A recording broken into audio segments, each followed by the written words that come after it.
Light, camera, action. Dhruv, light, camera, action. Sorry. Hey hi, माझे नाव Dhruv Gije. Welcome to my show crazy talks.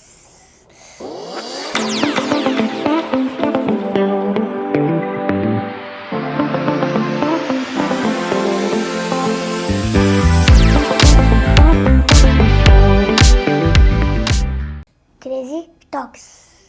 कल रात से मेरे दांतों में बहुत दर्द है. एक बर्थडे पार्टी में मैंने बहुत ज़्यादा केक और आइसक्रीम खा लिया था.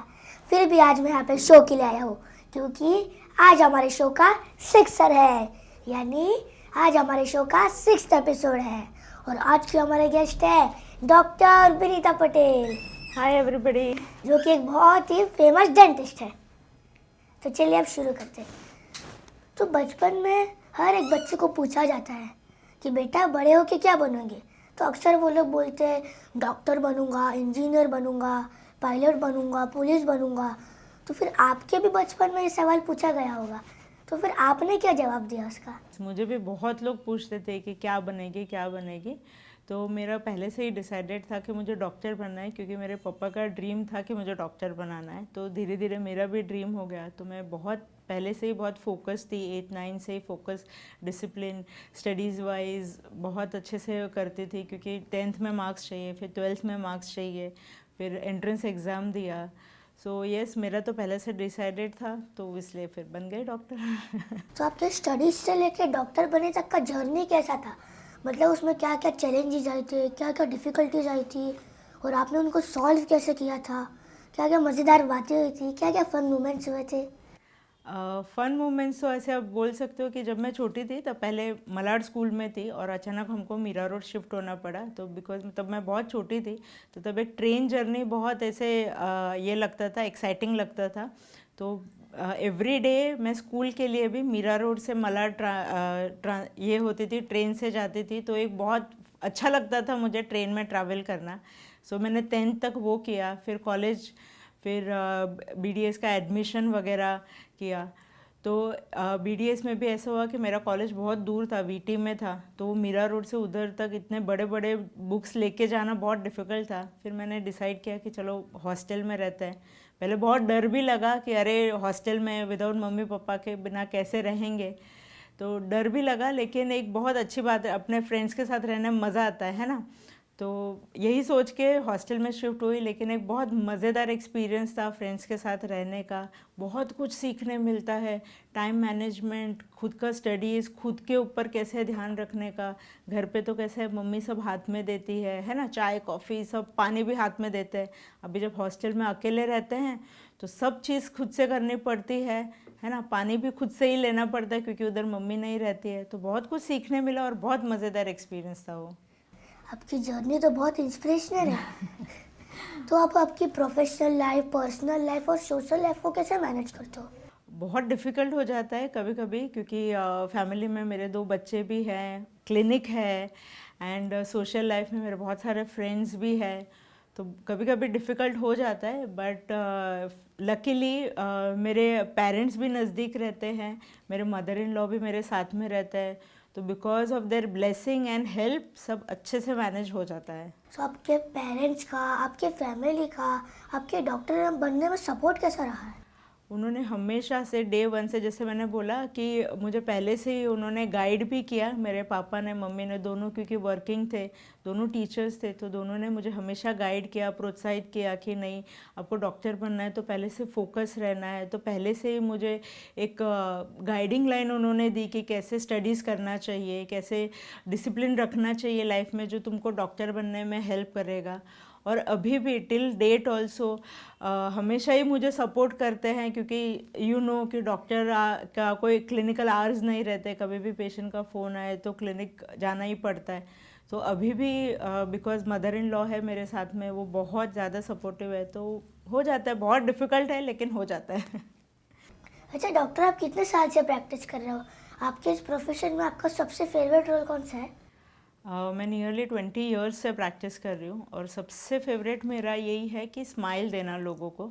जैसे तुमने देखा रहेगा बहुत सारे लोगों का ना फ्रंट टीथ में भी कैविटीज़ हो जाते हैं, तो वो थोड़े से डिप्रेस भी हो जाते हैं, लोगों से बात नहीं कर पाते या स्माइल नहीं कर पाते जब सोशली इवेंट में कहीं जाते हैं. तो जब वो पेशेंट मेरे पास आते हैं और जब मैं उनको वो स्माइल बैक देती हूँ कि हम फिलिंग करते हैं या कुछ करते हैं, तो वो उनका स्माइलिंग वापस आ जाता है, वो मेरा सबसे फेवरेट पार्ट है कि किसी को खुशी देना, कॉन्फिडेंस देना, वो मुझे सबसे ज़्यादा अच्छा लगता है।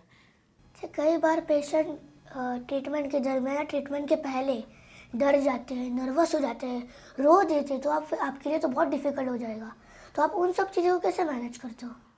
डिफ़िकल्ट डेफिनेटली होता है कभी कभी, लेकिन most of the time patient क्या होता है ना कि सुन के आता है कि नहीं दांत के ट्रीटमेंट में पेन होता है, पेन होता है, ये सुन के लोग डरने लगते हैं।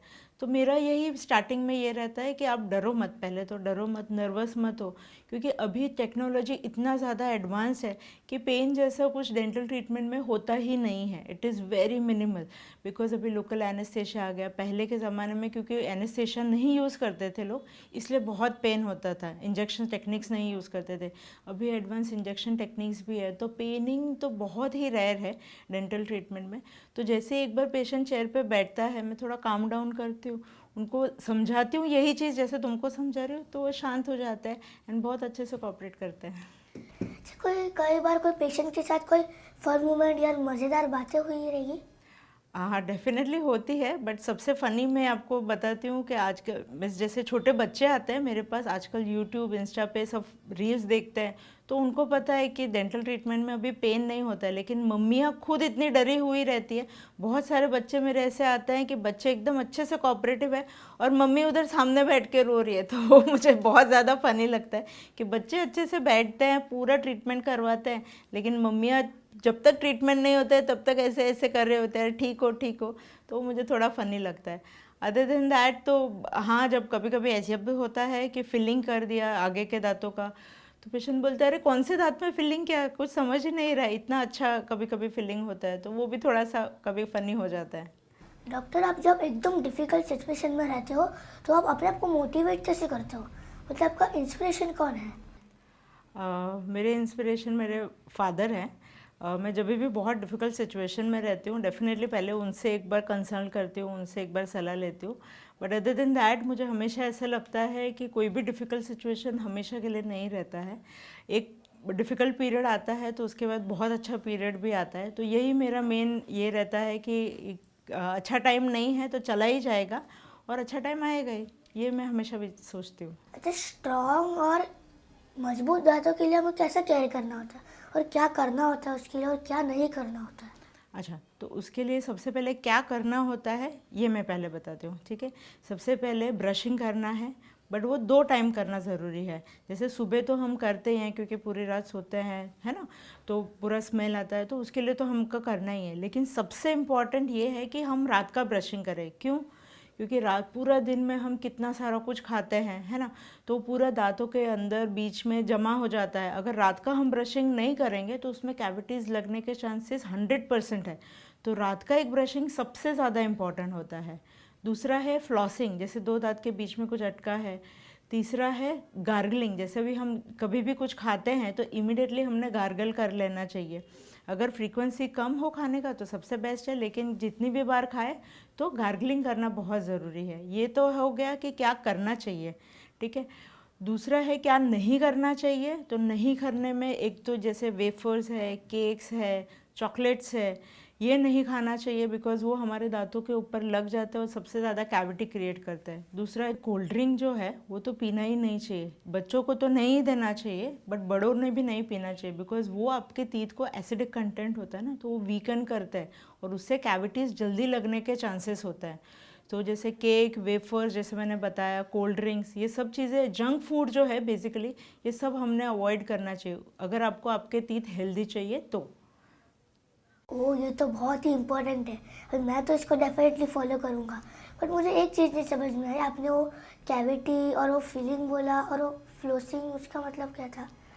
जैसे मैंने बोला ना कि जो भी हम जंक फूड खाते हैं वो टीथ पे चिपक जाता है, फिर उधर से बैक्टीरियाज टीथ को अटैक करते हैं और जैसे ब्लैक ब्लैक डॉट्स आ जाते हैं टीथ को, उसको हम कैविटी बोलते हैं। तो जब वो छोटे रहते हैं तब उसको हम फिलिंग मीन्स का एक कंपोजिट मटेरियल रहता है जो हम उधर से सडन जो है दांत का वो निकाल के उसके जगह पे आर्टिफिशियल हम लेयर डाल देते हैं सीमेंट का, जिससे टूथ प्रोटेक्ट होता है। जैसे हम बारिश में जाते हैं बाहर, है ना, तो रेनकोट पहनते हैं तो हम भीगते नहीं हैं, वैसे ही अगर कैविटी लग गया दांत को तो उधर से वॉश करके बैक्टीरियाज निकाल के हम फिलिंग करते हैं। कभी कभी क्या होता है कि कोई इग्नोर करता है कि अरे छोटा सा तो ब्लैक है, क्या ही हो जाएगा, और क्या ध्यान नहीं देते अपने दांतों में, फिर वो सडन बढ़ते बढ़ते दांत के नस तक पहुंच जाता है, अंदर तक पहुंच जाता है पूरा। जब दांत दुखने लगता है दैट मीन्स कि वो नस तक पहुंच गया है।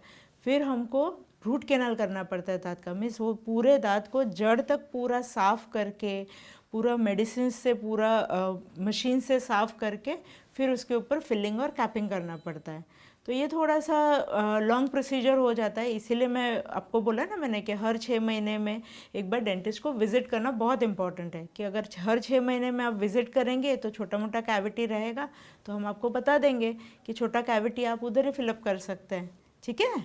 अगर आप डॉक्टर नहीं होते तो आपको क्या बनना पसंद करता?